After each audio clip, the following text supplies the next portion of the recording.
마음이 행복해지면 나를 사랑하게 되고, 가족을 사랑하게 되고, 이웃을 사랑하게 되고, 인류와 자연을 사랑하는 마음이 생깁니다. 이런 마음으로 타인을 대하면 주변이 좋은 사람들로 채워지게 됩니다. 그리고 사람들은 이것을 흔히 운이 좋아졌다고 말합니다. 운은 대부분 사람을 통해 오기 때문입니다. 투자에 있어 기법은 30, 신법은 70이라는 말이 있습니다. 그만큼 시장 상황이 변하고 주가가 흔들릴 때 심리를 다스리는 것을 많은 사람들이 힘들어합니다. 모의 투자로는 수익을 잘 내는 사람도 자신의 돈이, 그것도 큰 돈이 걸려 있으면 모의 투자 때와 달리 심리가 크게 흔들립니다. 주가가 떨어지면 식은땀이 흐르고 마음이 불안해집니다. 심리를 다스리는 게 무엇보다 중요하다는 건 주식 투자를 오래 해온 사람이라면 누구나 느낍니다. 다만 심리를 어떻게 다스릴 수 있는지에 대해서는 잘 알지 못하는 사람들이 많습니다. 고수들은 오랫동안 시장에 살아남으면 자연스레 심리를 다스리게 된다고 합니다. 심리를 다스리지 못하는 사람들은 이미 주식시장에서 사라졌기 때문입니다.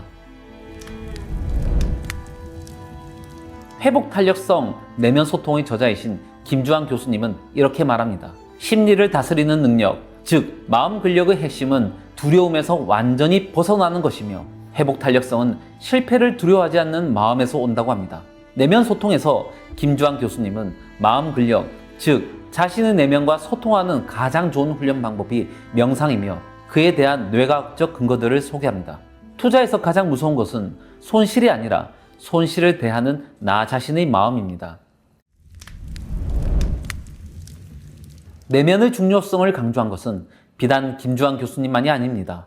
정신의학 박사이자 분석심리학의 창시자인 칼 융은 투사 개념에서 이렇게 말합니다. 우리는 무의식의 내용을 외부 세계나 타인에게 투사한다. 시장은 중립적이지만 우리는 자신의 두려움과 욕망을 차트에 투사합니다. 또한 부처님의 가르침이 담긴 법구경에서는 이렇게 말합니다. 모든 것은 마음에 앞서며 마음이 주가 되어 마음으로 만들어진다. 그리고 성경에서는 예수님께서 눈먼 자를 고치실 때 이렇게 말씀하셨습니다. 너희가 믿는 대로 된다. 시대도 문화도 종교도 다르지만 모두 한 가지를 말합니다. 내면, 마음이 모든 것의 출발점이라는 사실입니다. 내면과 소통하다 보면 자연스레 나에 대한 질문을 하게 됩니다. 나는 누구인지, 나의 삶의 의미는 무엇인지, 이 질문을 따라가다 보면 자신의 존재에 대해 스스로의 답을 얻게 됩니다. 그리고 어느 순간 이런 깨달음에 닿게 됩니다. 행복은 꼭 주식으로 부자가 되어야만 얻을 수 있는 것이 아니라 지금 당장 감사한 것들을 하나씩 떠올리는 것만으로도 행복을 느낄 수 있다는 사실입니다. 마음이 행복해지고 감사해지면 투자할 때 탐욕을 덜 부리게 되고 현재의 소중함을 지키면서 안전하게 자산을 불리는데 더 관심을 가지게 됩니다. 따라서 보다 합리적이고 이성적인 판단을 할 수 있게 됩니다. 또한 두려움에서 벗어날 수 있게 되어 감정적인 매매를 덜 하게 되고 주식시장이 폭락하는 가운데서도 마음을 지킬 수 있게 됩니다. 워렌 버핏은 이런 말을 했습니다. 주식시장은 감정을 통제할 수 없는 사람에게서 감정을 통제할 수 있는 사람으로 돈이 이동하는 곳이다. 마음이 행복해지면 나를 사랑하게 되고, 가족을 사랑하게 되고, 이웃을 사랑하게 되고, 인류와 자연을 사랑하는 마음이 생깁니다. 이런 마음으로 타인을 대하면 주변이 좋은 사람들로 채워지게 됩니다. 그리고 사람들은 이것을 흔히 운이 좋아졌다고 말합니다. 운은 대부분 사람을 통해 오기 때문입니다.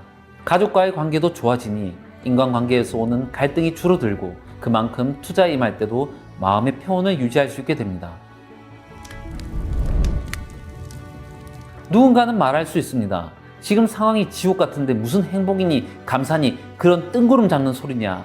저 역시 처음부터 이런 쪽에 관심을 가졌던 것은 아닙니다. 오히려 가장 절망적인 상황에서 살아남기 위해 관심을 가졌습니다.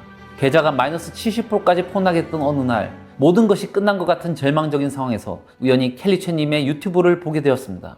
타국에서 40살의 나이에 10억 원의 빚을 지고 죽고 싶은 심정으로 모든 인간관계를 끊고 집에만 있을 때 우연히 론다 번의 시크릿이라는 자기계발서를 접했다고 합니다. 생각만으로 부자가 된다는 허무맹랑하게 들리는 이야기를 붙잡고 그저 제발 사실이길 간절히 빌었다고 합니다. 그 외에는 희망이 없었기 때문입니다.